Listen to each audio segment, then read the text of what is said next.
Hello everyone, welcome to my channel. In this video I am going to show you a new node that I have added to the animation node. Is the fall off tracer node, and this node is available in the fall off category. This node allows you to trace any fall off based on curl or gradient method, and this curl method gives you a result similar to the curl noise. There are many examples in which people have used this noise to create awesome artwork. And there is also awesome answer on the Blender Stack Exchange by Omar, and he has explained the theory behind the curl noise and how to make the curl noise with the animation nodes. So special thanks to him because his answer really helped me while making this node.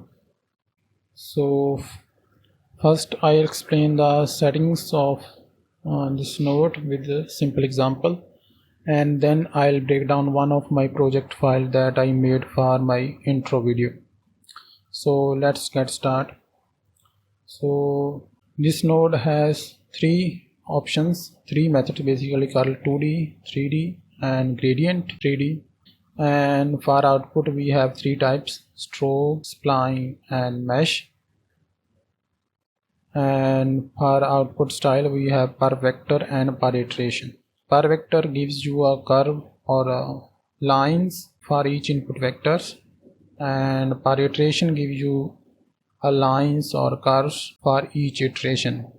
And the meaning of curl and gradient is the curl gives the rotation of a field around a particular point, and gradient gives the slope of the field and points in the direction of the maximum increase of the field.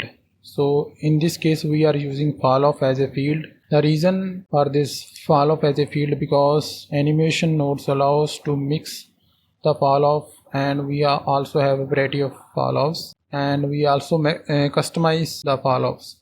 So that's why I use fall off for fields. And these vectors input are the initial vectors because curl and gradient are the differential equations. So to solve them we need initial vectors. Then iterations are the iterations for the integration, and step is the integration step. And style option is available only for curl 2D, and this option allows you to mix the curl and gradient for this output curves. One is pure curl, and 2, 3 and 4 are the mix of curl and gradient. So I'll further explain these curl, 3D and gradient. Now first make a example. So let's add a distribute node for our input vectors, and for output we are going to use this splines and curve object output node. So we can see that there is nothing. The reason is that this fall off is constant, and gradient and curl are certain kind of derivatives, and derivative of a constant is 0. So that's why there is nothing. So we are going to use noise fall off, and let's connect this and see we have these curl lines per vector. So if we increase the number of input vectors we have more curves.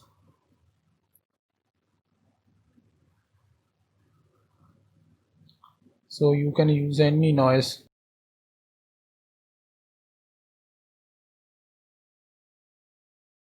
And this is per vector. If I add the 3D viewer node, and you can see that each vector has its output curve.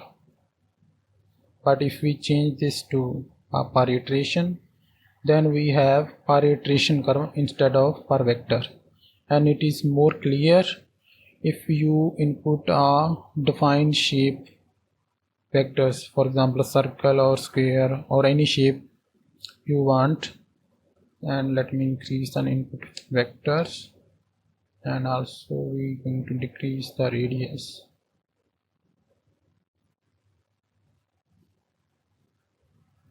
See,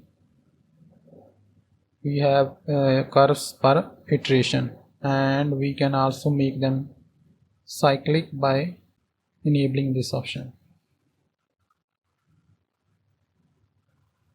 So if we start from 1, we have initial shape, and if we increase the iterations, we are deforming the initial shape based on the curl of this noise fall off. We can also change this style option. Okay, so these are the settings for curl 2D, and for curl 3D we have similar settings, and we have curves per iteration for curl 3D, and we can change them to per vectors as well. And there is new option in this curl 3D is the vectors on a mesh. This option allow you to calculate or trace a noise fall off or any other fall off on a mesh surface. So if I add a sphere and then plug this into the mesh object input node and enable this option vectors on a mesh and connect this mesh to our input mesh, and see we have this curl vector on a mesh surface. Third is the gradient 3D option, and it also has same setting, and we can calculate the gradient of this fall off on a mesh surface as well. So here is the lines of the gradient on a mesh surface for this fall off, and if we disable this vectors on a mesh surface, we have these lines of the gradient in 3D space. And in this mode we have this axis scale. This option allow you to project or limit this gradient calculation of this gradient in whatever the plane you like.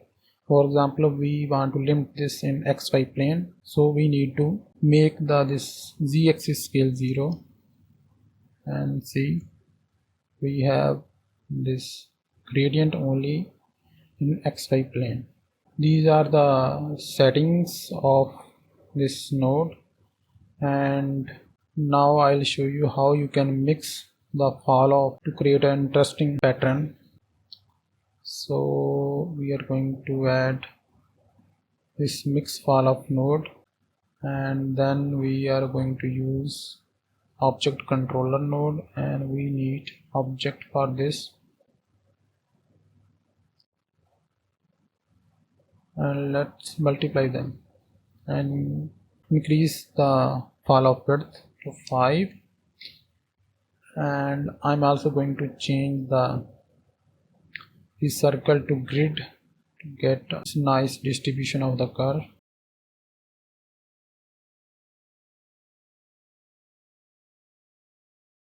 See,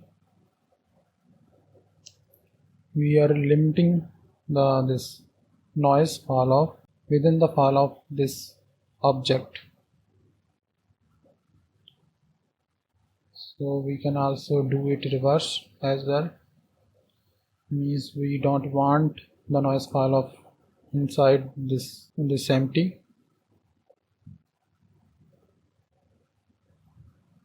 So this option will allow you to, if you want to exclude or contain these fall off in a certain shape or a certain region. You can also use other fall off as well as spline fall off or mesh fall off to exclude a certain region. Now I'll break down one of my project file that will help you further understand this curl and gradient methods. So the notary is very simple.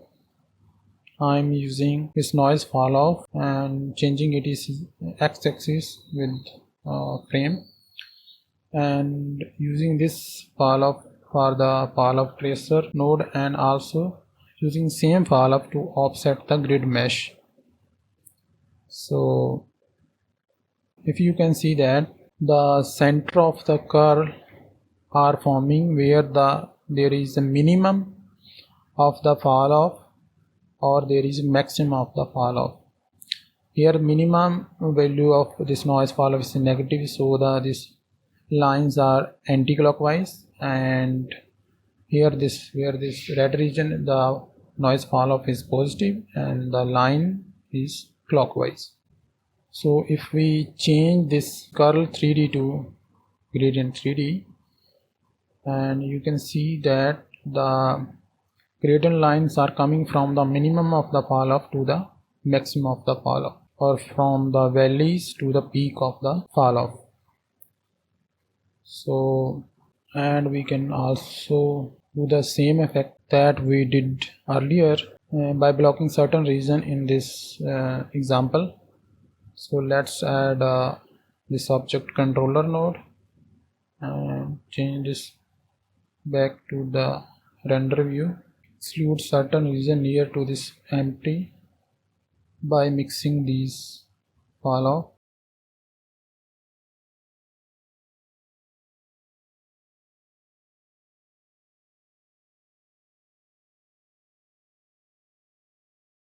We are excluding this region from these lines, and I think I have changed something. Okay, I have to change this back to Pal 3D. So it is very easy to control these lines with the fall off. So that's it. If you like my work, then please do support me and subscribe to my channel for more updates. And please like and share this video so that other people can see this and take benefit of this fall off tracer node. So until next time, happy noding. Bye.